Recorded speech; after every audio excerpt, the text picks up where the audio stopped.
Hello friends, आपका स्वागत है मेरे YouTube channel bankers for you में।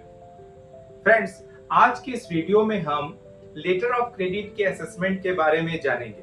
देखिए, लेटर ऑफ क्रेडिट क्या होता है, इन सभी टॉपिक से रिलेटेड वीडियोस मेरे चैनल में ऑलरेडी अवेलेबल है।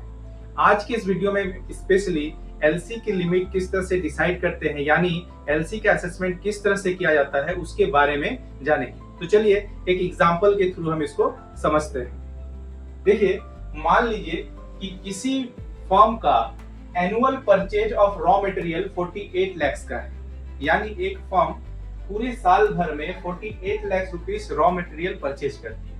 उस 48 लाख परचेज में 50% जो कंट्रीब्यूशन है वो एलसी के थ्रू वो परचेज करती है, यानी 24 लाख का परचेज किसके थ्रू करती है, तो लेटर ऑफ क्रेडिट के थ्रू करती है। और 24 लाख का जो 50% है, इसका परचेज वो इंपोर्ट एलसी के थ्रू करती है, यानी 12 लाख का परचेज करेगी इंपोर्ट एलसी के थ्रू और 12 लाख का परचेज कर रही है इनलैंड एलसी के थ्रू। तो इस सिनेरियो में हम क्या देखते हैं कि ये इनलैंड एलसी के थ्रू भी रॉ मटेरियल परचेज कर रहा है और इंपोर्ट के थ्रू भी कर रहा है। तो 50% में 12 लाख जो है वो इंपोर्ट एलसी के थ्रू और 12 लाख परचेज जो है वो इंपोर्ट एलसी के थ्रू कर रहा है। अब हम पहला असेसमेंट करते हैं इनलैंड एलसी का। तो देखिए, सपोज कीजिए कि लीड टाइम 2 महीने का लीड टाइम है। अब यहाँ पे समझ लेते हैं कि लीड टाइम क्या होता है। देखिए, एलसी ओपनिंग से लेकर के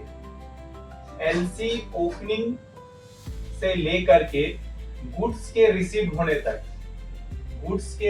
होने तक का जो पीरियड होता है उसको लीड टाइम कहा जाता है। इसको ध्यान से याद रखिएगा कि एलसी ओपनिंग से लेकर के गुड्स के रिसीव्ड होने तक का पीरियड जो है वो लीड टाइम कहलाता है। ठीक है, मान लीजिए कि इनलैंड एलसी के केस में मान लीजिए कि लीड टाइम जो है वो 2 महीने का है।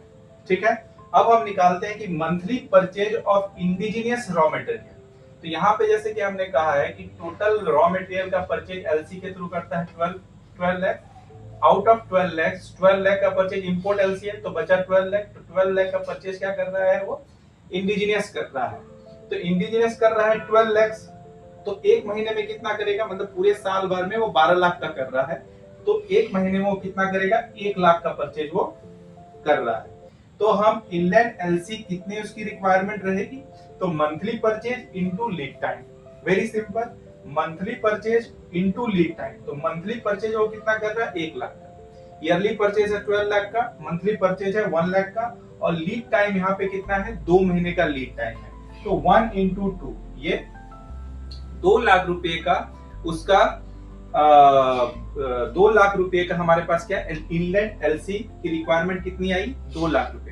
देखिए, ये जो असेसमेंट है वो हम किस बेसिस पे कर रहे हैं, यहाँ पे कोई यूसेंस पीरियड नहीं है ना, यहाँ पे कोई यूसेंस पीरियड नहीं है। सपोज कीजिए कि इस केस में अगर कोई यूसेंस पीरियड है, यानी जो सेलर है वो अगर कोई क्रेडिट पीरियड देता है, सपोज कीजिए कि अगर 2 महीने का यूसेंस पीरियड अगर देता है, 2 महीने का 2 मंथ्स का अगर यूसेंस पीरियड देता है, तो ये यूसेंस पीरियड जो है वो लीड टाइम में क्या हो जाएगा, ऐड हो जाएगा। यानी वहां पे टोटल पीरियड कितना आ जाएगा, 2 यहाँ पे लीड टाइम है 2 मंथ्स और प्लस यूसेंस पीरियड 2 मंथ, यानी 2 to 4 मंथ हो जाएगा। वैसे केस में हमारा जो एलसी की रिक्वायरमेंट हो जाएगी मंथली परचेज 1 और यहाँ पे जो टाइम है, ठीक है, लीड टाइम प्लस यूसेंस पीरियड। तो ये हमारा लीड टाइम कितना है, लीड टाइम है हमारा 2 महीने का प्लस यूसेंस पीरियड भी हमारा 2 महीने का, यानी ये 4 हो जाएगा। 1 into 4 यानी 4 लाख हमारी लिमिट जो है इनलैंड एलसी की बन के आएगी। अब असेसमेंट ऑफ क्या है, इंपोर्ट एलसी देख लेते हैं। देखिए, मंथली परचेज वही इंपोर्ट रॉ मटेरियल का कितना होगा, 1 लाख, क्योंकि पूरे साल में एनुअल परचेज कर रहा है वो इंपोर्ट एलसी के थ्रू 12 लाख का, इसलिए मंथली परचेज हो गया 1 लाख का। अब इसमें हम मान लिए कि लीड टाइम जो है 4 मंथ, ये अज्यूम कर लिए कंपनी के बेसिस पे जो भी डेटा वो देता, तो यहाँ पे हमने 4 मंथ का, चूंकि ये इंपोर्ट है तो 4 मंथ का हमने लीड टाइम जो है मान लिया, 4 मंथ का 4 हो गया। तो इंपोर्ट एलसी का रिक्वायरमेंट क्या होगा, सिंपल है, monthly purchase into lead time. तो मंथली परचेज है 1 और लीड टाइम है 4, 1 into 4 यानी 4। ठीक है, लीड टाइम हो गया 4, मंथली परचेज हो गया 1, दोनों को मल्टीप्लाई करेंगे 4 लाख।